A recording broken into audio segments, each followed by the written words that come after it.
कारगिल विजय दिवस उपलक्षे रेडियो संपर्कर यह स्वतंत्र कार्यक्रम ऑपरेशन विजय को स्वागत करुछि। मु आरजे गायत्री। कारगिल युद्ध यही शब्द उच्चारण करने मात्रे मातृभूमिर सुरक्षा पाई बलिदान देइथिबा भारतर वीर जवान मानक कथा मन पड़े 13,000 रु 18,000 फुट उच्चरे शत्रु सेना को निपात करी विजयर बाना उड़ेइथिबा भारतर वीर जवान मानकर वीरत्वर गाथा मन पड़े। शत्रु सेनार धोखा आउ मन पड़े शत्रु सेनार षड़यंत्र को चुरमार करी भारतीय सेना नहीं चरम प्रतिशोधर कथा। 26 वर्ष पूर्वर यही स्मृति आज भी भारतीय मनरे ताजा हो रही। यही कथा मन पड़ा मात्रे भारतीय मानकर छाती गर्व और गौरव फुली उठे।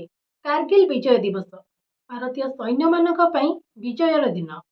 आज दिन में पाकिस्तान सैन्य मान को परास्त करी विजयर मुकुट पिंधि भारतीय सैन्य माने। यही विजय को आज पूरी 26 वर्ष। पाकिस्तान सैन्य मानकर छलनारे अनुप्रवेश ठारू नहीं ऑपरेशन विजयर यात्रा किभली थिला चलंतु जानिबा आजिर कार्यक्रम रे। 1999 मसीहार आजिर दिन में भारत मातार जयगान रे फाटी पड़िथिला पूरा देश देखिथिला भारतर दम। शत्रु सेनार सबु प्रकार षड़यंत्र को मात देइथिले भारतर वीर जवान माने। पाकिस्तान कब्जा करिथिबा सबु घाटी रे उड़ीथिला त्रिरंगा। 1999 मसीहा शीत दिन कारगिल सेक्टर रे थिबा भारतीय बंकर गुड़िक खाली पड़ी थाए।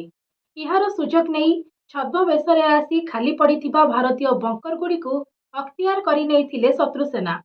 1999 मसीहा मे मास 2 तारिख कारगिल गरकोन गाँव घटना। भारत पाकिस्तान नियंत्रण रेखा पाखरे थिबा एक छोट गाँ हेउची गरकोन। जनसंख्या प्राय 700 पाखापाखि। सीमा निकटरे यही गाँटी होइथिबारु भारतीय सेना मानकर जीवा आसिबा प्राय वर्ष तमाम लगी रही थाए। तासी नामग्याल थिले यही गरकोन गाँवर बासिंदा। चमरी गाई पालन करी से तांको परिवार पोषुथिले। प्रतिदिन गाँ पाख पहाड़िया अंचल को से तांको चमरी गाई नेकी जाती। मे 2 तारिख दिन तांकर एक चमरी गाई चरिबाकु जाई हजि जाइथिला। चमरी गाई को खोजु खोजु पहाड़र सबुठार उच्च जगार जाई पहुंची तासी नामग्याल। हेले पहाड़ उपरे बाइनोकुलारे से जहाँ देखिथिले ताहा देखि तांको मुंड पिलाई देइथिला।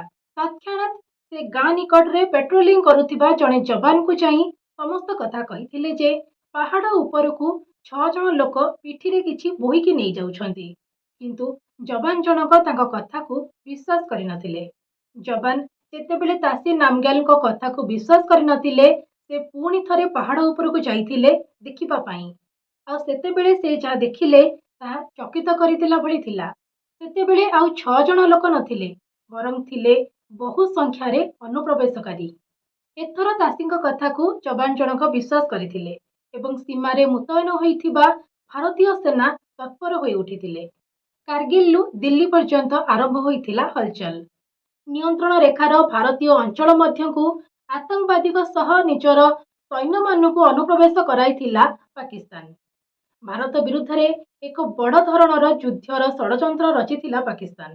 जम्मू और काश्मीर कारगिल जिला एवं आखपाख अंचल रे अनुप्रवेश करथिले आतंकवादी और पाकिस्तान सेना माने। किंतु यार कड़ा जवाब देइथिला भारत। 1999 मसीहा मे मास मध्य भाग रे अधिकरु अधिक सेना पठाइथिला भारत आउ आरंभ होइथिला ऑपरेशन विजय। 1999 मसीहा मे मास 26 तारिख रे अनुप्रवेशकारी विरुद्ध रे आक्रमण आरंभ करिथिला भारतीय वायुसेना।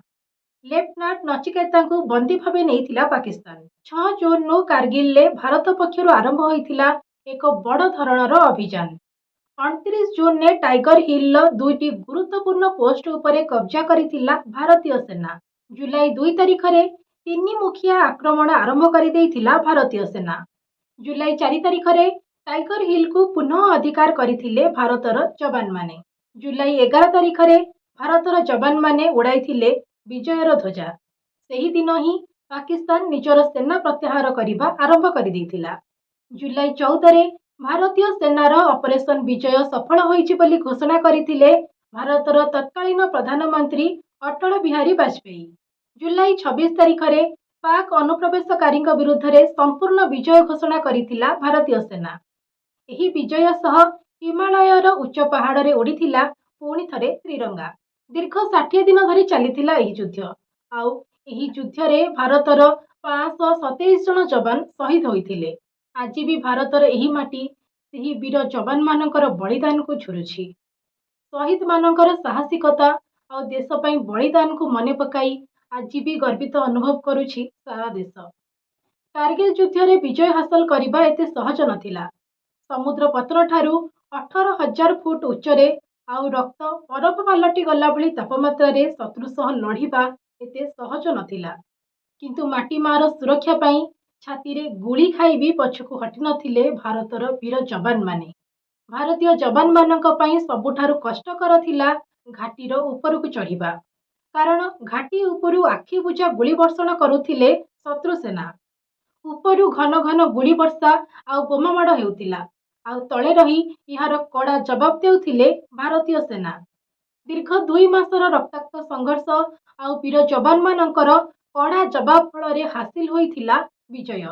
ଭାରତୀୟ ଯବାନମାନଙ୍କର ସେହି ବଳିଦାନର କଥାକୁ ନା କେହି ଭୁଲି ପାରିଛି, ନା କେହି କେବେ ଭୁଲି ପାରିବ। ସମସ୍ତ ଭାରତୀୟଙ୍କ ପାଇଁ ଏହି ଦିନଟି ସ୍ମରଣୀୟ ହୋଇ ରହିଯାଇଛି। ଆଉ ଜୁଲାଇ 26 ତାରିଖକୁ ସମସ୍ତ ଭାରତବାସୀ ପାଳି ଆସୁଛନ୍ତି କାର୍ଗିଲ ବିଜୟ ଦିବସ ଭାବରେ। ଆଜି ବି ସମସ୍ତଙ୍କ ମନରେ ସେହି ଶହୀଦ ଭାରତର ବୀର ଯବାନମାନେ ଅମର ହୋଇ ରହିଛନ୍ତି। ଆଜି ପ୍ରତି ଭାରତୀୟଙ୍କ ମୁହଁରେ ସେହି ଗୋଟିଏ କଥା, ଶହୀଦ ଯବାନ ଅମର ରହେ।